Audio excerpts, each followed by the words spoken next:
Bienvenue à l'émission Crois-tu? Notre invité d'aujourd'hui a passé proche de la mort et cet événement a engendré en lui une soif de savoir ce qu'il y a après la mort. Il a fait du spiritisme, pratiqué diverses religions pendant 17 ans. Tout ça l'a amené à croire qu'il était devenu Dieu et debout devant les portes de l'enfer, il a même eu l'idée de s'enlever la vie. Mais heureusement, nous l'avons avec nous aujourd'hui. J'ai le plaisir de vous présenter Sébastien Berger. Sébastien, bienvenue à l'émission Crois-tu? Merci, merci. Ça me fait plaisir d'être ici. Toute une présentation, on va en entendre les détails au fur et à mesure que l'émission va se dérouler. Mais premièrement, parle-nous de ton enfance. T'es natif d'où?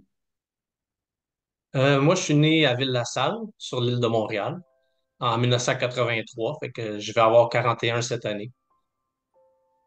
Je suis né dans une famille où mes parents étaient chrétiens. J'ai un frère et une sœur. Donc, on a été amenés à aller à l'église quand on était jeunes. On, on a les trois, les enfants, on a embarqué dans ce que mes parents y croyaient. Hmm. Euh, L'église, c'était extrêmement pénible pour moi. J'aimais vraiment pas ça. Quand tous les dimanches, je faisais semblant d'être malade. Ah. Puis, ben, tu sais, c'est ce que je connaissais. Fait que donc, j'ai fait la petite prière, j'ai invité Jésus, je me disais chrétien, puis, mais tranquillement, c'est que l'adolescence qui est arrivée, puis la rébellion, souvent, qui s'installe avec l'adolescence, euh, des petites niaiseries qui s'étaient passées à l'église qu'on allait, que fait mon père, il a commencé à aller un petit peu moins à l'église, puis là, moi, j'ai mis mon pied par terre, puis je dis, OK, ben, si papa va plus à l'église, moi non plus, je vais plus à Hmm. l'église. Puis de là, ben, à partir de là, graduellement, à part mon père, toute la famille est juste sortie du christianisme, a juste abandonné tout ce que la Bible enseigne. Maintenant, Jésus, c'est juste un personnage historique. Il y a juste mon père qui est encore chrétien. Euh, Alors, mais un arrêt évidemment, ce qui est stop arrivé, obligatoire pour tous. On arrête ici, on débarque, terminus. ouais, ouais, mais c'est ça. Puis là, évidemment, en quittant tout ça, ben, il y a eu le goût de vouloir être plus comme mes amis au lieu d'être plus comme ce qu'on m'apprenait à l'église, être plus comme le monde, des fois qu'on dit, au lieu de suivre les enseignements de la Bible. Ouais, Fait adhérer que aux j'ai valeurs du commencé, monde plutôt qu'aux valeurs de Dieu. ouais, exactement. Puis ça, ben, ça m'a amené à être de plus en plus préoccupé par mon apparence, que les gens pensent dans le monde, puis tu sais, fait que rapidement, en vieillissant, en arrivant à l'âge adulte, c'est vouloir faire de la musculation pour avoir l'air de plus en plus beau, puis Monsieur Mus, les fêtes, ouais, ouais, puis l'abus d'alcool de plus en plus, puis toutes ces niaiseries-là qui viennent avec. Euh, ben, ça dépend. On peut en faire des choses sérieuses, mais certains, oui, ça peut devenir de la niaiserie, hein, de la ouais, ouais, stupidité. moi, carrément, je suis parti dans tout l'opposé, comme finalement, j'étais libre de Mm. l'Église, j'étais libre de tout ça, fait que je suis parti de l'autre bord à ma façon, puis j'ai tout abandonné ça, puis ben, ça m'a amené un jour à vouloir m'acheter une moto encore dans la même optique, là. L'apparence, moi, j'étais aussi un peu téméraire, fait que toute cette image-là de la vitesse, l'adrénaline, j'aimais ça. L'image du motocycliste, fait que moi j'ai embarqué C'était ta là-dedans, façon de puis manifester ta révolte, ta rébellion contre les valeurs de Dieu. oui, oui, puis ben, c'est ça ce qui est arrivé, c'est ça, c'est que être téméraire comme que je suis, j'ai pris ma moto, puis je roulais à des vitesses de fou, je faisais des wheelies dans les rues, puis un soir, ben, je suis rentré dans une courbe beaucoup trop rapidement, et j'ai effacé dans le mur de béton. J'ai pas réussi à coucher ma moto assez, puis j'ai brisé la ceinture à mon temps, pas mal, sauf ma tête, là, pas mal tout a cassé, hein. Ah Fait oui. que les côtes, j'ai des vertèbres qui ont craqué, le foie, le rein, le poumon, tout ça, ça s'est Il n'y avait magané. pas juste la Ma moto, il y aorte avait a toi en déchiré à pièces moitié. détachées aussi. J'ai pas bien compris, peux-tu Il n'y répéter? avait pas juste la moto, il y avait toi aussi, la carcasse étant en pièces détachées. Ouais, la moto a fait des flips, puis moi aussi, Mm. c'est ça, bien magané. Puis j'avais une assez grosse quantité de blessures pour que les docteurs, quand ils m'ont vu à l'hôpital, ils comprenaient pas comment ça se fait que j'étais encore en vie avec toutes ces blessures-là, en une par-dessus l'autre. Puis là, ben, mon père, lui, quand il m'a vu, il a dit, Ah, c'est parce que Dieu voulait pas que tu meurs, il t'aime. Fait que là, ben, Mm. évidemment, moi, j'ai un petit coup de la main, n'importe quoi. Chose que je réalise maintenant en regardant en arrière, comme Dieu, il aime son monde, puis il prend soin. Mais ce soir-là, au lieu de mourir, il m'a gardé en vie. Hmm.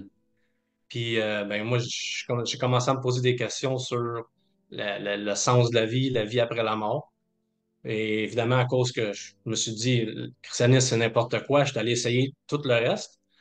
Euh, Puis, tu sais, on a une époque où tout ce qui est nouvel âge, là, qui est comme un rebrassage de toutes les philosophies orientales au goût du jour avec l'occultisme. Là. Bon, moi, je suis Hmm. tombé là-dedans, j'ai essayé l'occultisme, le spiritisme. J'ai fini par pratiquer le bouddhisme pour ensuite tomber dans l'hindouisme ça, pendant comme 17 ans. Fait que, tu sais, méditer à tous les jours, plusieurs heures, juste sur moi-même, tu sais, centrer ça toi-même au bout. Là. Fait que les chakras puis tout ça. Fait que j'ai touché à tout ça pour me rendre à un endroit où est-ce que souvent eux autres vont appeler ça l'illumination, où ce que tu réalises que ah, je suis divin, je suis l'univers, tout est moi, je suis la conscience, puis c'est ça. Mais je me suis rendu à ce moment-là.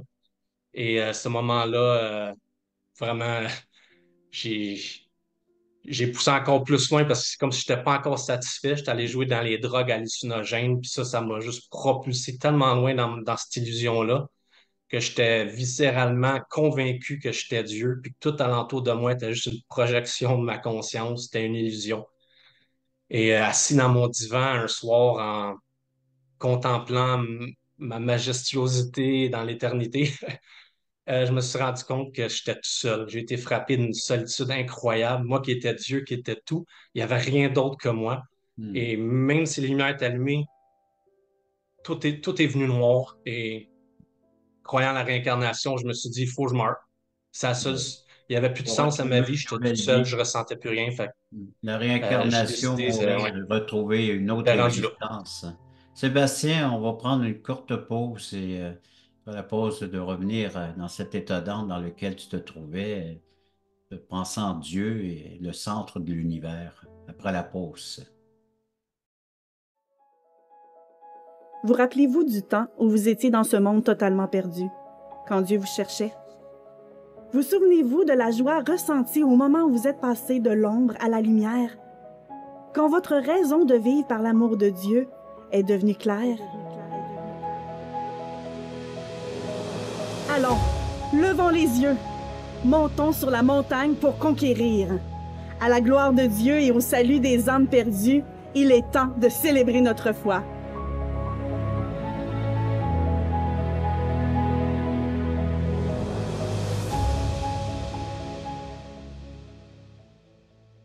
Donc, Sébastien, tu es là, tu réfléchis, tu deviens le centre de l'univers, tu es Dieu pour toi, là, dans ta philosophie, dans tes pensées. Et puis, c'est la noirceur totale, tu es le néant, c'est toi, il n'y a que toi. Oui, puis ben, c'est ça. Puis quand j'ai réalisé où est-ce que j'étais, qu'aujourd'hui j'appellerais les portes de l'enfer, là. Un pas de plus, puis je pense que j'y restais. Puis ce Hmm. pas-là, c'était de mourir dans cet état-là. Puis c'est juste ça que j'avais en tête qui me revenait tout le temps. Je dois mourir, je dois mourir, je dois mourir.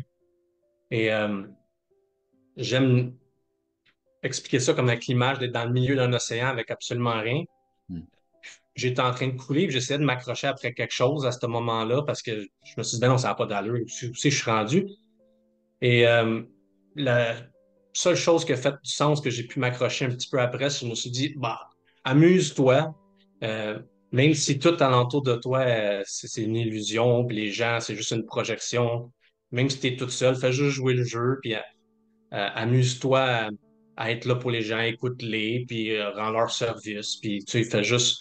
Tu vas toujours avoir quelque chose à faire si si t'es préoccupé par écouter les autres puis être là pour eux. Fait que je me suis dit, moi, jouer le jeu. Hmm. Puis là, ben, une couple de jours de ça, je commençais à me sentir mieux.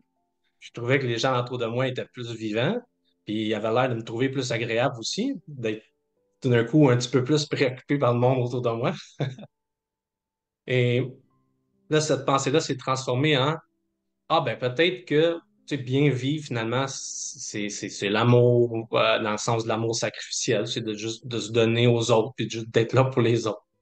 Fait que, puis ça m'a trotté dans la tête pendant une couple de jours, puis tout venait de mieux en mieux.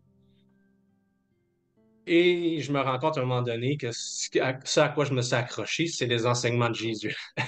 Ah oui. Puis ça, cette journée-là, ben, c'est comique parce que là, je me suis dit, ben non, c'est pas possible. Euh, Puis je repensais à mon père, que je lui avais parlé quelques mois avant, que peut-être lui avait vu la noirceur, que je commençais de plus en plus à être dans cette noirceur-là. Je me suis rappelé que mon père m'avait dit, tu sais, Dieu, c'est pas une énergie, c'est pas toi, là, c'est Dieu, c'est une personne, puis il veut une relation, puis il aime, il t'aime. Euh, Jase-y, invite-le, Hmm. dis-y que tu veux le rencontrer. Fait que ça m'est revenu cette journée-là, la journée que je me suis rendu compte, hey, je suis en train de m'accrocher aux enseignements de Jésus. On va essayer, rien à perdre de toute façon. Fait que j'ai dit, Dieu, si t'existes, c'est le temps. Je me fais plus confiance. Je suis pas trop sûr. Je sais pas c'est quoi qui est vrai. Euh, Si t'existes, prouve-moi-le. Puis, ben, il me l'a prouvé. J'ai comme eu une vision. Je pouvais voir quelque chose qui était pas là. C'était une présence. Mais ce que je voyais, c'était de l'amour qui sortait de cette présence-là, là. Puis, Hmm. c'est niaiseux à dire, mais je voyais son amour. Hmm. Son amour, il était projeté à tous les humains. Puis, je le recevais à moi. Puis c'était merveilleux. C'était merveilleux. Mais curieusement, je pense pas que j'ai donné ma vie à Dieu ce journée-là. J'ai juste dit merci, merci, merci, merci, parce que là, c'est comme je me sentais plus tout seul, je sentais qu'il y avait de l'amour, puis comment les autres êtres humains ils existent pour le vrai. Fait que j'ai dit merci une vingtaine de fois, je me sentais super bien, mais là, il y a un combat spirituel qui a commencé. C'est comme si le diable il a vu, oh, on est en train d'en perdre un. Il s'est mis à me lancer un paquet d'affaires. Il y a des journées, je voyais des ombres noires qui m'invitaient à eux comme si j'étais dans une illusion. Puis ils essayaient de me sortir de l'illusion. Viens-t'en vers nous. Puis ils faisaient semblant de m'aimer. Mais c'était louche. Fait que j'ai pas fait confiance à ça. Il y a un soir, il a fallu que je demande à ma femme de me tenir dans mon lit. J'avais l'impression qu'il était en train de m'aspirer à travers mon corps, un peu comme des extraterrestres qui tirent là, avec un rayon là, avec leur vaisseau. C'est de même que je me sentais dans mon corps. Il y a quelqu'un qui essaie de me sortir. Fait que ça, c'est le côté, mettons, du diable qui voulait pas me perdre, mais Dieu, lui, Dieu est bon. Il m'a pitché des choses bien plus convaincantes. Fait que, donc, il y J'avais avait recommencé à lire. un combat intense et Ah, c'était un combat. spirituel chez toi. C'était un combat. Puis, ben, j'avais commencé à lire la Bible. Puis là, de montrer comment Dieu peut utiliser n'importe quoi juste pour agripper notre attention. Je lisais la Bible une journée qui faisait gris. Puis, je ne me rappelle plus c'est quoi le passage que je lisais, mais c'est juste que ça a cliqué. Il y a une lumière dans ma tête qui a fait Oh boy! Puis en même temps, les nuages se sont séparés, puis le soleil a frappé dans mes yeux. Fait que là, je fais Ah, c'est une belle coïncidence, mais c'est arrivé 3 jours de suite. Fait que là, je commence à me gratter la tête. Puis là, il y a eu un paquet de péripéties, là, à avoir l'impression, à un moment donné, d'avoir une petite goutte du paradis qui me tombe sur la tête. Juste Dieu qui me dise Arrête de t'inquiéter. Ça, c'est une petite goutte de ce qui s'en vient, fais-moi confiance. Pour finalement lui dire OK, je te fais confiance, mais Jésus, je le sais pas. C'est-tu inventé? Ça a-tu été exagéré au fil du temps? Prouve-moi que Jésus, c'est ton fils. Prouve-moi qu'il existe. Et ce matin-là que je lui ai demandé ça, j'ai ouvert la télé, j'ai regardé une émission de Jésus, puis toute l'émission, Jésus n'était pas là. Puis je trouvais ça long. Puis vers la fin de l'émission, à un moment donné, je me dis, coudonc, il est où Jésus? Puis il apparaît dans l'émission et il dit le verset en Isaïe 43:1, N'aie pas peur, car je t'ai racheté, je t'ai appelé par ton nom, tu m'appartiens. Mais là, j'ai l'impression que la télévision me parlait, ça résonnait en Ouais. dedans. Puis j'ai pas dit oui. J'ai comme dit merci, merci, merci.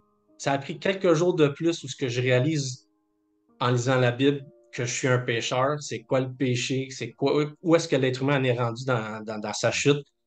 Et j'en ai broyé une shot. J'ai réalisé à quel point j'étais rempli de cochonneries. Puis Ah, encore une fois, il m'a donné une vision. Jésus est apparu devant moi sur la croix, puis il absorbait toute la cochonnerie que j'avais ah, à l'intérieur de moi, puis ça sortait, puis ça sortait. Toute la cochonnerie qui sortait le frappait lui. J'étais en train de le faire souffrir sur la croix. Euh, ça a été extrêmement difficile et de voir, c'était le de pardonner. réaliser ce qu'il y avait en toi et ce que Dieu était prêt à porter en la personne de Jésus-Christ pour t'en libérer, te le délivrer. Sébastien, on va faire une courte pause, puis après la pause, j'aimerais entendre la suite de cette délivrance que le Seigneur a accomplie dans ta vie.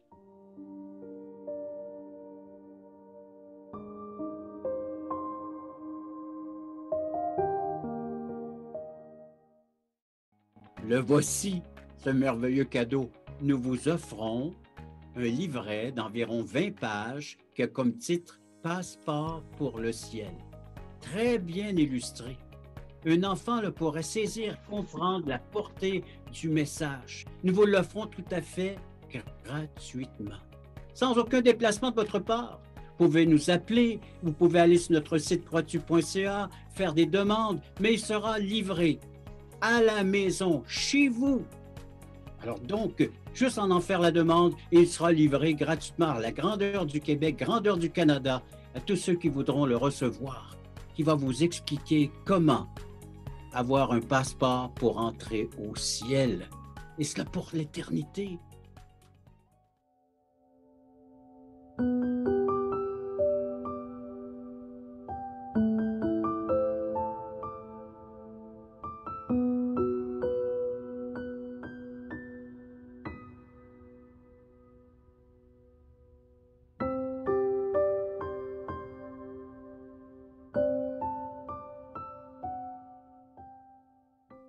Sébastien, tu réalises à quel point Dieu t'aime et que son Fils a porté tout ce que tu avais amassé pendant ces années, ces bagages de ce que tu appelles des ordures spirituelles ou ce que tu peux accumuler comme pensée et même comme pratique. Le Seigneur est en train de t'enlever tout cela pour te libérer afin que tu puisses le contempler, lui, comme ton sauveur et libérateur.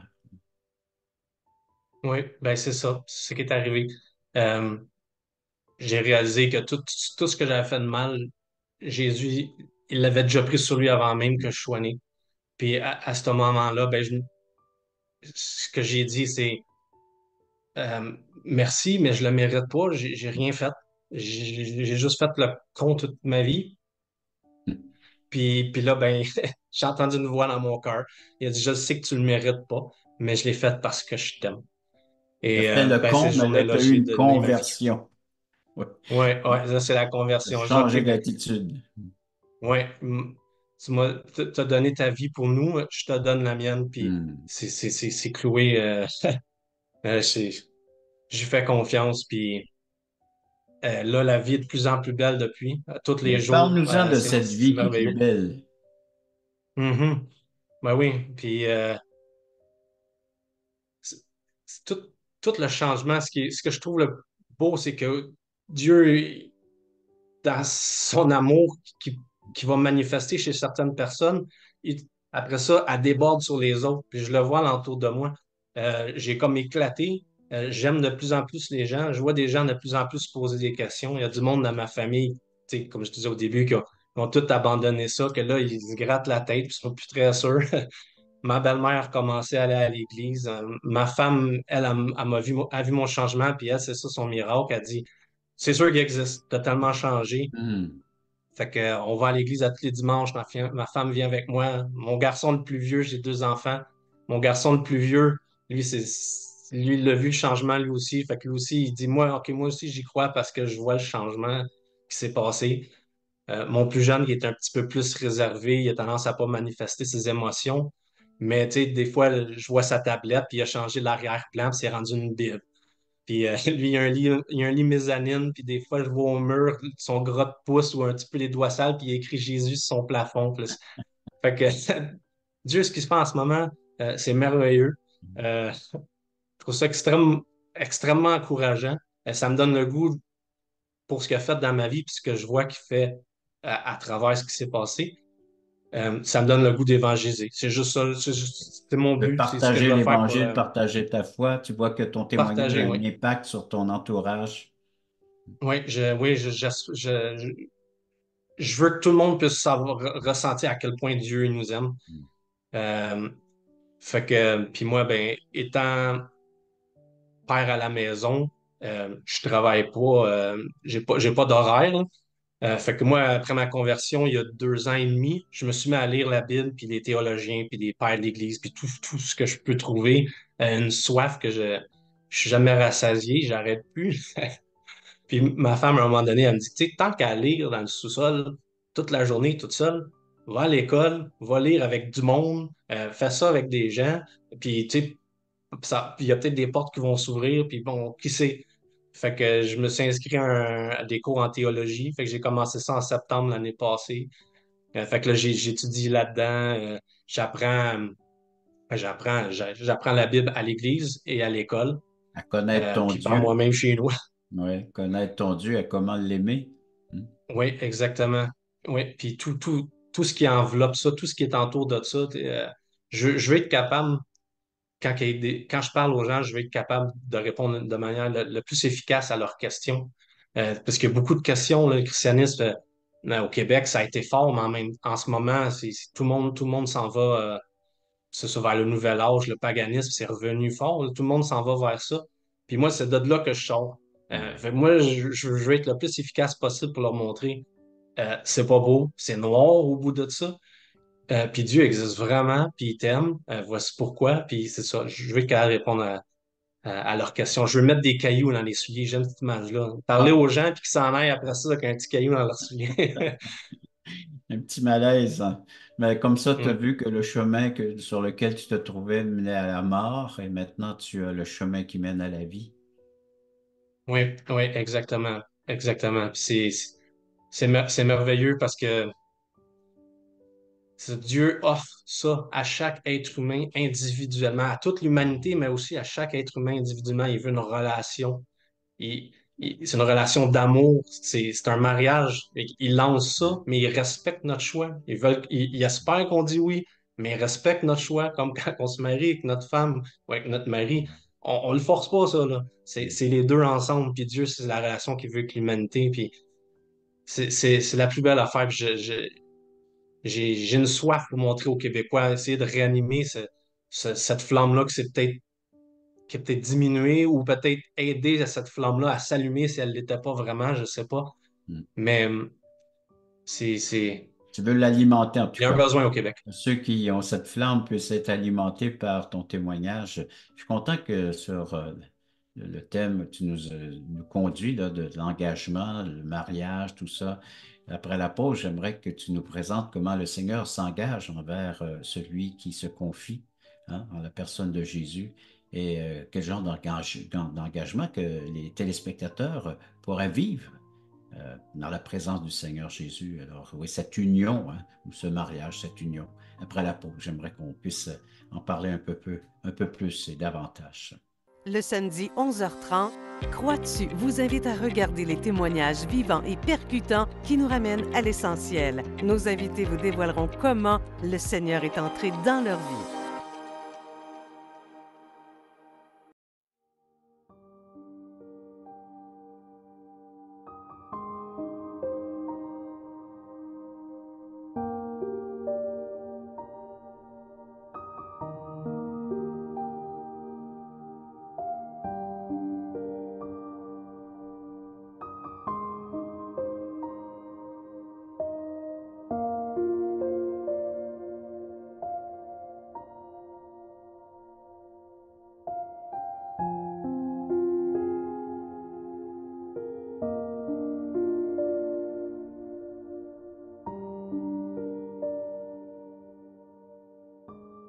Sébastien, juste avant la pause, tu nous illustrais ta relation avec le Seigneur comme un mariage, une union.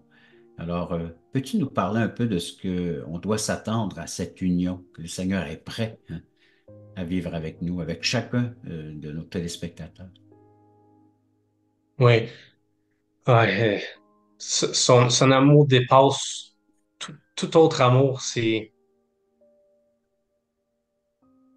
tellement important au moins aller, d'au moins être curieux puis de tester.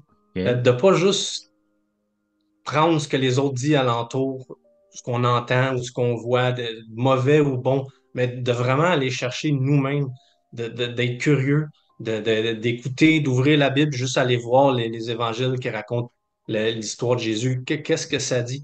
Puis, parce que on, on, on est à une époque où de plus en plus, euh, on croit qu'il n'y a rien après la mort, il n'y a pas de vérité, on fait ce qu'on veut. Mais ça, c'est un chemin extrêmement noir. Puis si c'est pour finir dans rien, pour aucune raison, euh, prendre quelques jours, quelques semaines à vraiment tester, est-ce que Jésus a existé? Est-ce que ça fait du sens ce qui est expliqué dans la Bible? Euh, Aller voir des gens qui peuvent vous expliquer le problème, la souffrance. C'est pourquoi il y a de la souffrance s'il y a un Dieu? Euh, pour, Pourquoi Dieu il a décidé que c'est de même ça allait fonctionner? C'est quoi la chute? Posez-vous des questions, allez chercher de l'aide, soyez curieux parce que c'est une invitation pour l'éternité. Puis c'est une invitation qui est gratuite.